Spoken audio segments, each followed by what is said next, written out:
Aquarius, hi, welcome to Mr. Queen PH. Titingnan natin ang energies na inyong love life, ngayong May 2026. General reading, so pwede kang makarelate dito, pwedeng hindi, just take what resonates. Another reminder, I will not message you or follow you para mag-offer ng services, so mag-ingat kayo sa mga fake accounts and scammers. At kung gusto nyo ng private reading, just go to my website, mrqueenph.com, or you can book directly sa aking calendar, link on the description. Okay, Aquarius, what is the energy for you, love life, ngayong May 2026? Oh no, Aquarius, meron ditong panluloko. So, if you are in a relationship right now, syempre hindi naman yan mag-resonate para sa lahat, okay? But for those who are resonating na parang you feel that there's something going on with your relationship, with your person, sa isang another person, so maaring ito ay may katotohanan. Minamanipulate ka. Maaring sinasabi na, hindi totoo yan, nasa isip mo lang yan. Nag-iimbento ka na naman. Yun ang mahirap if you are dealing with a manipulator na relationship or person. Kasi, maaring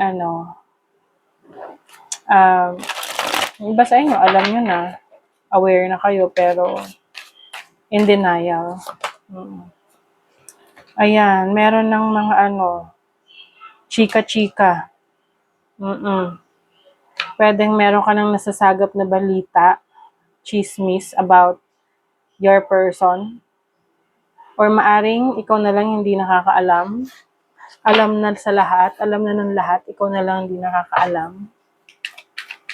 Na may nangyayaring kabulastugan, kalokohan. The person that you're dealing with. Pwede tong within the office, sa trabaho, no?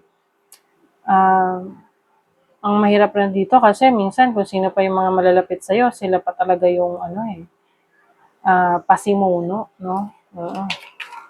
So be careful rin sa mga taong pagkakatiwalaan mo. 8 of Wands. Feeling left in the cold.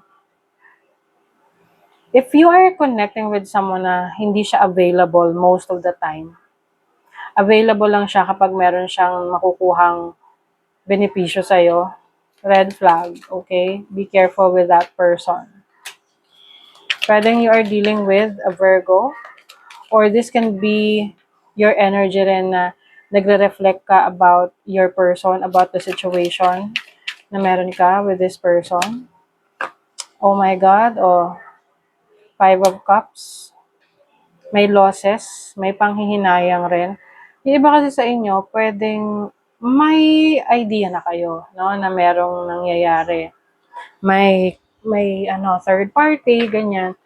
Pero, iniisip mo na, iniisip mo na wag isipin, paano yun? Dahil nanghihinayang ka sa relationship. Na alam mo na baka naman itong person na to ay magbabago. Nako. I don't know kung magbabago siya, no? Pwede kasing dati ginawa niya sa'yo yan pero tinanggap mo pa rin.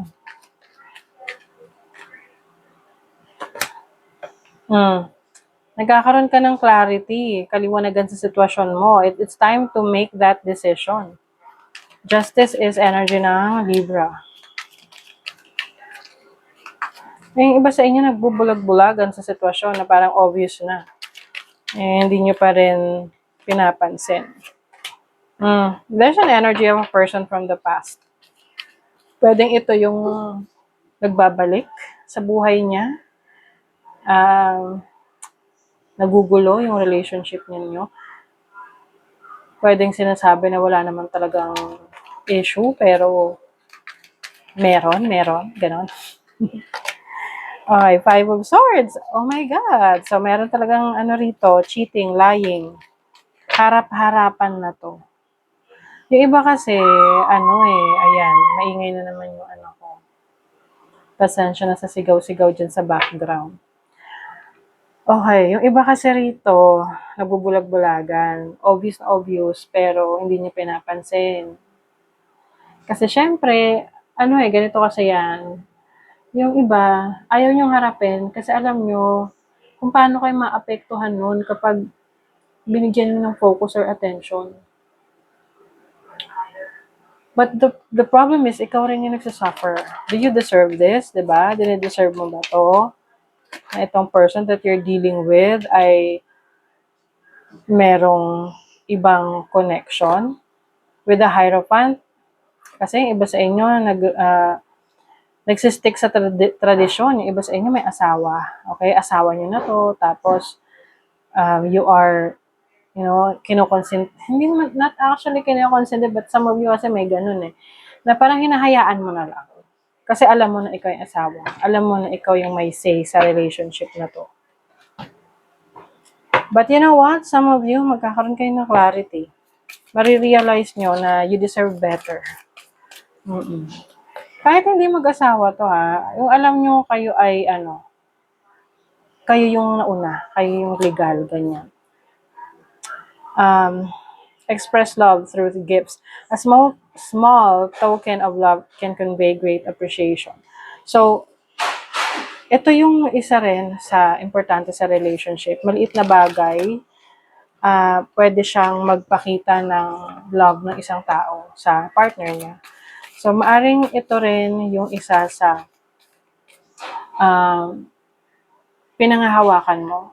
Pwede kasi yung person mo, every time na meron siyang magagawang kalokohan, binabawi niya sa ibang bagay para mapacify ka, para kumalma ka. Listen with your heart. You are listening but need to hear with a loving heart. Ano ba sinasabi ng puso mo? Are you okay with this setup? Masaya ka na ba sa ganyang sitwasyon? Or you want to, give yourself a chance na mas maging masaya, na hindi ka nasasaktan ng ibang tao. You will choose love. You always have a choice. Make yours with love. Ayan. Some of you sabihin, wala kasi akong choice. Meron kang choice. And not choosing is also a choice. Yung hindi mo pagpili, yung pagsistay mo sa isang relationship na alam mo nang niloloko ka na, that is also a choice. And if you feel like yan yung pipiliin mo, kasi you're choosing the person you love, then it's up to you. Maybe you have a lesson, meron kang lesson na kailangan matutunan sa relationship na yan. And eventually, whatever lesson na kailangan matutunan, yan talaga ang may experience mo. And pwede itong mapunta sa sitwasyon na kung saan mas pipiliin mo yung sarili mo. Okay? So that is your reading, Aquarius. Thank you so much. See you again.